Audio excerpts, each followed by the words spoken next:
Hey, hi everyone. My name is Yash, and today I welcome you back to my YouTube channel Crazy Cloud. This is the second video of LWC learning series, and in this video, we'll be discussing about how to set up Visual Studio Code for Salesforce. So there are few steps which we'll be discussing in this video. If you haven't watched the first video yet, go and watch it. The you can find the link in the description box below. So without getting any delay, let's get started. Connect Visual Studio Code for Salesforce. To connect Visual Studio Code and our Salesforce org, there are certain steps which you need to follow every time. So whenever you are going to connect your VS Code with your Salesforce org, there are few steps which you need to follow. So those steps are like first install the VS Code. Installing the VS Code is the first process. Then you have to install the Salesforce CLI.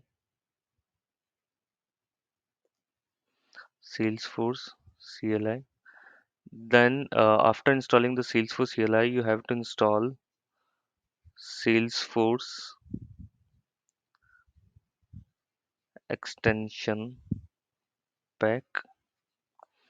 This pack is available into the VS Code itself. So basically, it is an extension, and then you have to create a with manifest,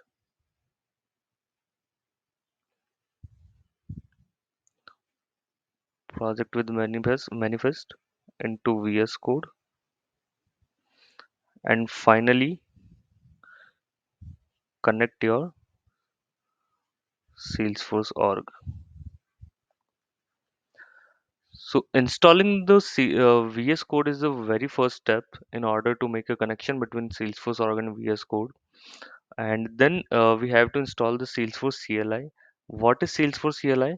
So basically, Salesforce CLI stands for Command Line Interpreter.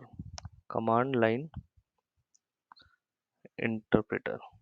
So what Command Line Interpreter do is this Salesforce CLI is responsible for making a communication between your VS Code, local VS Code, and the Salesforce org. So it is basically responsible for the communication between these two entities, right? Then after installing the Salesforce CLI, you have to install the Salesforce extension pack. This extension pack involves total nine extensions total nine extensions which are useful for the development in VS Code. You can find this extension pack into the extension tab of VS Code. Then we have to create a project with the manifest. Again, this step is to be done in VS Code only, and then connect your org. So let's have an hands-on experience on this and complete all of these steps one by one. So first, we have to install the VS Code. To install the VS Code, you can go to this link. You can find the link in the description also, or you can find the link here. So I have already posted a blog onto this topic. I'll provide the link in the description. You can go to this blog, and you can find all the steps one by one. You see. Okay. So to install the VS Code, you have to click here. When you click here, you'll be landing to this VS Code page. According to your OS, you can install the VS Code. I'll not install it again as I already have this VS Code into my org. Just a second.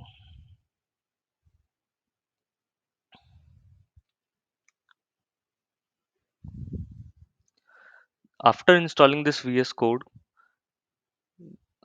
just install the Salesforce CLI. Again, you will find the link here. To install Salesforce CLI, again you have to choose your choose your operating system, whether you have Windows or Mac OS or Linux. According to your OS, you can download this Salesforce CLI and install it in your computer. Then, when you install the Salesforce CLI, open your VS Code just like this. Go to the extension tab After opening the VS Code, you'll see this screen, not this folder. You'll see this screen. So this is the extension tab we do have in our VS Code. So click on this. You can simply search Salesforce extension pack here and click this Salesforce extension pack. As I've already told you, like this extension pack contains 9 extensions which are useful. So just install this. You'll find the install button here. As I already have this installed, so I'm not having that install button. Just install this extension pack. So you are halfway done. The fourth step is to create a project with manifest. So after installing the Salesforce extension pack, what you need to do is o- onto this VS Code screen, just press Control Shift and P.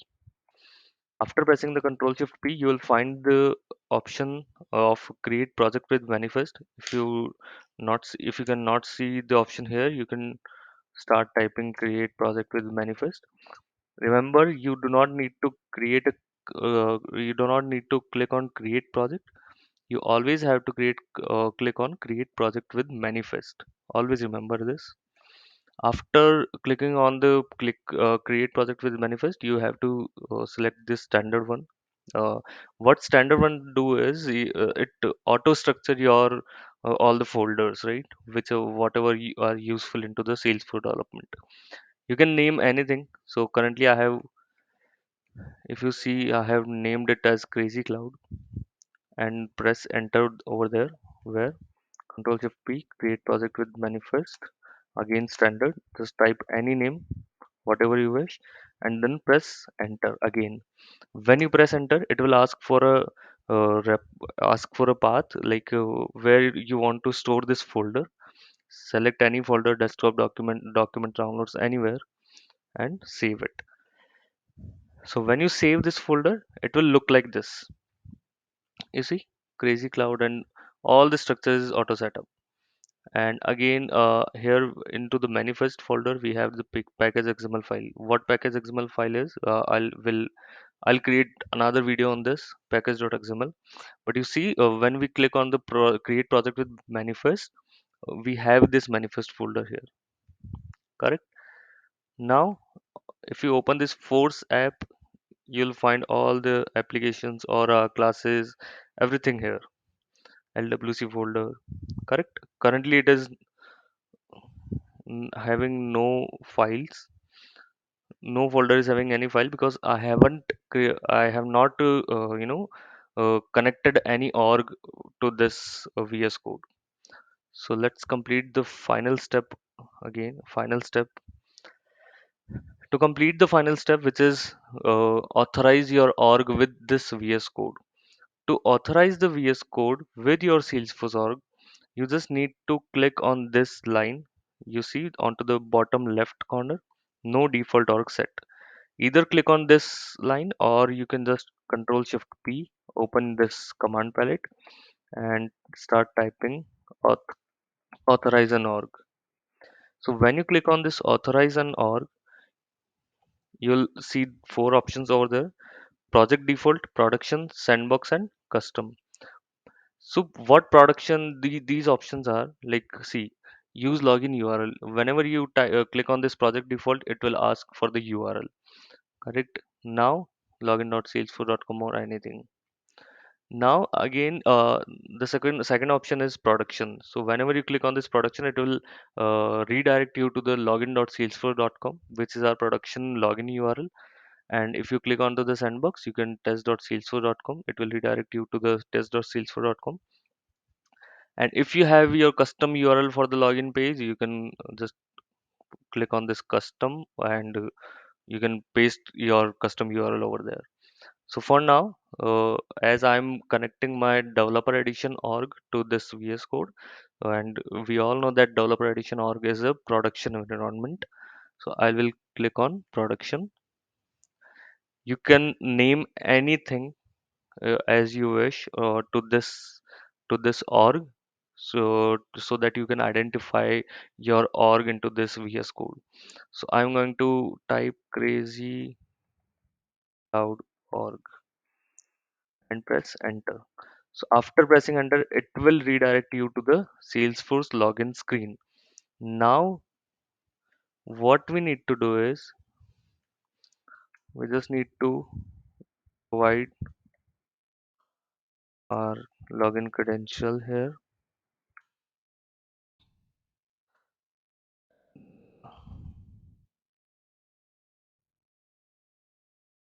Login. After pressing the login button, it will ask you to allow some accesses. This screen is meant for, just a second,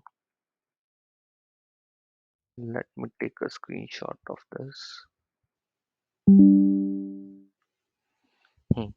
So basically, this screen is for allowing access of your Salesforce to your VS Code. So this screen is just confirming this screen is just confirming that all these accesses will be shared with your VS Code. So you do not need to do anything. You just click on allow. After clicking the allow button, all the steps are completed. Now your Salesforce org is connected with your VS Code. If you see here, you can see that all the crazy cloud org. You see crazy at the rate cloud.com. Correct. So now, now we have created the successful connection between the Salesforce org and our VS Code. Now the connection is completed. But how to write down the code? How to create our LWC? To create the LWC or to create Apex classes or to create triggers or to create Aura components, anything, whatever you can do into your developer or developer console, you can do all things over here also.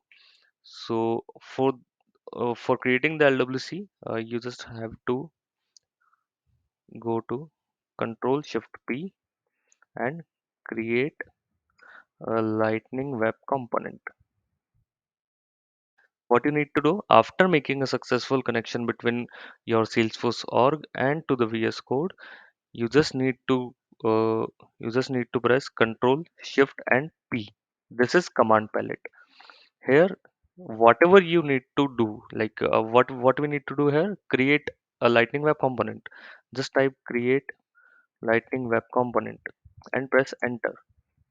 After pressing enter, it will ask you a name, whatever file name you want to do, what you want to give. So I will give it my first LWC, and now it will ask you the repository, like not repository, it will ask you the location where to store this. So you do not need to type anything, just press enter here, and you see we do have our first LWC here into the LWC folder. Whenever you click on this LWC, it will expand in my first LWC. Now, as we know that a default structure of LWC includes three files: HTML, CSS, HTML, JS, and metaxaml. So we do have all the three files here: HTML, JS, and metaxaml. So what metaxaml is, how it is used, what it is used for, we'll discuss onto the next video. So please like this video, share this video with your friends who are eager to learn LWC. Also, if you have any doubts or any questions or any feedbacks, please use the comment section.